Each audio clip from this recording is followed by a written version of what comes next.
Assalamualaikum warahmatullahi wabarakatuh.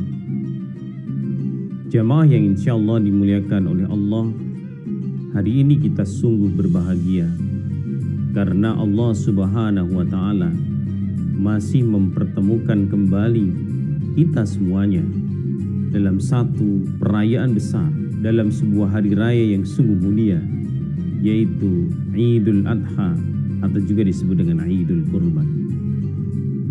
Ada banyak pesan luar biasa, pesan penting, pesan yang mulia yang bisa kita pelajari dari peristiwa mulia Idul Kurban, baik dari sejarah, filosofinya maupun syariat-syariat yang terkandung di dalamnya. Sungguh indah dan sungguh mulia di balik semua itu. Maka jamaah yang insyaallah dimuliakan oleh Allah, hari ini ada 3 pesan, ada 3 hal penting yang ingin saya sampaikan sebagai sebuah pesan hari raya Idul Adha. Yang pertama adalah tidak ada pengorbanan tanpa kebahagiaan.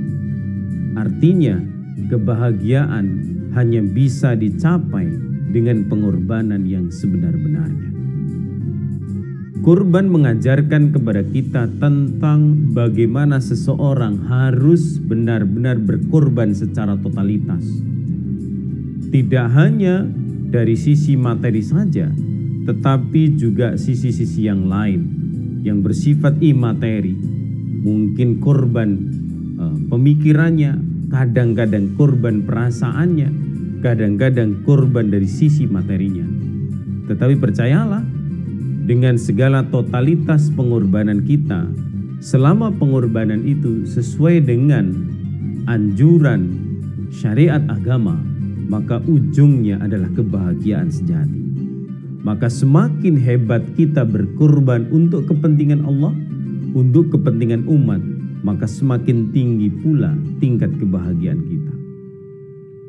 Yang kedua, jika kita belajar dari syariat berkorban, dari sejarahnya, maka kita akan menjumpai pelajaran yang kedua, yaitu mementingkan kepentingan Allah adalah di atas segala-galanya.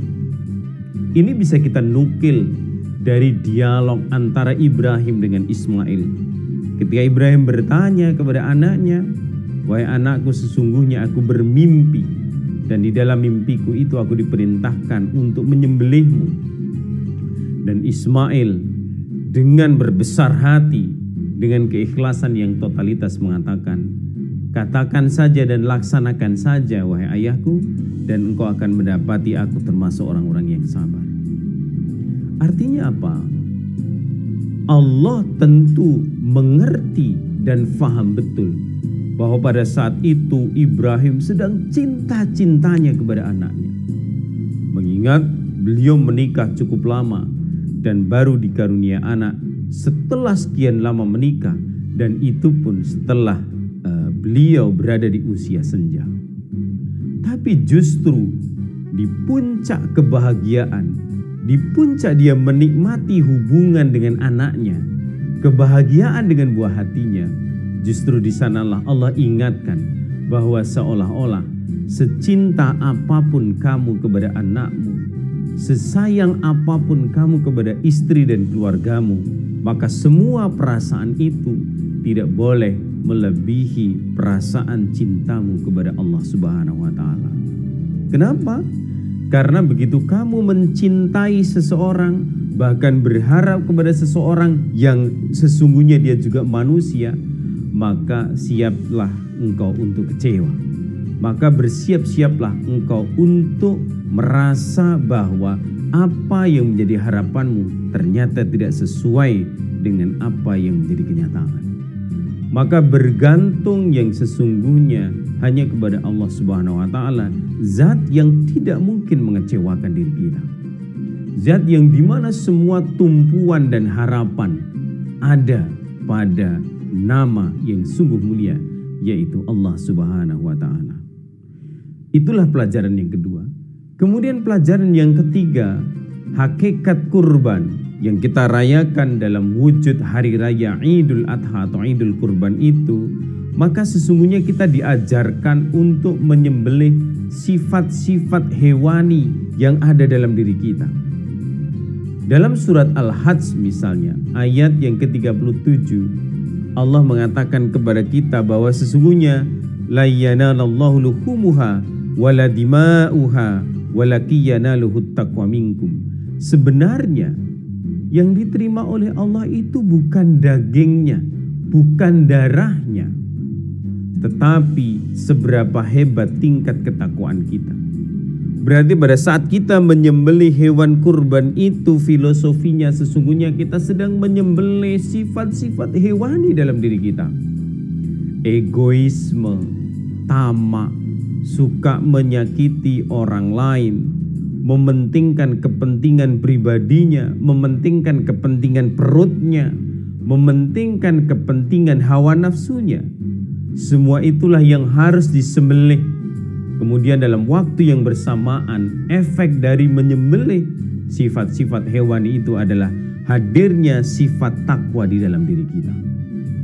Maka sungguh indah jamaah sekalian, orang yang setiap tahun dia bisa berkurban, dan setiap tahun pula dia merupakan orang yang mampu menghadirkan sebuah simbol untuk menyembelih sifat-sifat hewani, sehingga pasca berkorban orang akan menjadi pribadi yang sungguh mulia, pribadi dengan ketakwaan yang paripurna, pribadi yang menjauhkan, menghalau keburukan-keburukan dalam dirinya. Masya Allah, sungguh indah syariat berkorban ini. Seandainya setiap momentum peristiwa Idul Adha atau Idul Kurban ini bisa kita jadikan sebagai wasilah untuk membangun kepribadian yang tulus, kepribadian yang mulia di mata Allah maupun di mata sesama manusia. Ini berarti kita termasuk orang-orang yang benar-benar mendapatkan kemenangan yang sejati. Maka jangan sampai momentum Idul Adha ini kita sia-siakan.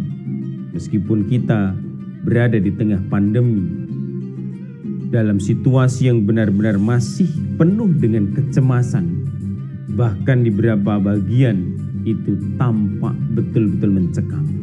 Tetapi semua itu tidak melunturkan dan tidak meluluhkan cara berkhidmat kita untuk memaknai Idul Adha. Barangkali hari ini jika berkorban dalam bentuk menyembelih hewan tidak memungkinkan karena kita berada di zona merah atau di zona-zona terlarang, berkorban bisa diwujudkan dalam bentuk lain. Membantu tetangga membelikan sembako, memberikan uang, atau memberikan beasiswa, atau uang yang seharusnya untuk membeli hewan kurban itu diubah untuk membeli multivitamin yang bisa menjadikan daya tahan tubuh kita semakin baik. Orang-orang yang ada di sekitarnya dibagi, dibahagiakan, dan juga dibantu, didorong agar kehidupannya juga semakin sehat. Maka itu juga sesungguhnya adalah berkorban. Maka justru di tengah pandemi seperti hari ini, kurban kita akan bisa terasa lebih istimewa. Allahu Akbar, Allahu Akbar, la ilaha illallah wallahu akbar, Allahu Akbar, walillahil hamd. Selamat Hari Raya Idul Adha. Semoga sehat selalu dan tetap dalam lindungan Allah, tetap dalam kemuliaan, dan semoga kita termasuk orang-orang yang digolongkan sebagai manusia dengan pengorbanan sejati dan predikat takwa selalu melekat ada pada diri kita. Wassalamualaikum warahmatullahi wabarakatuh.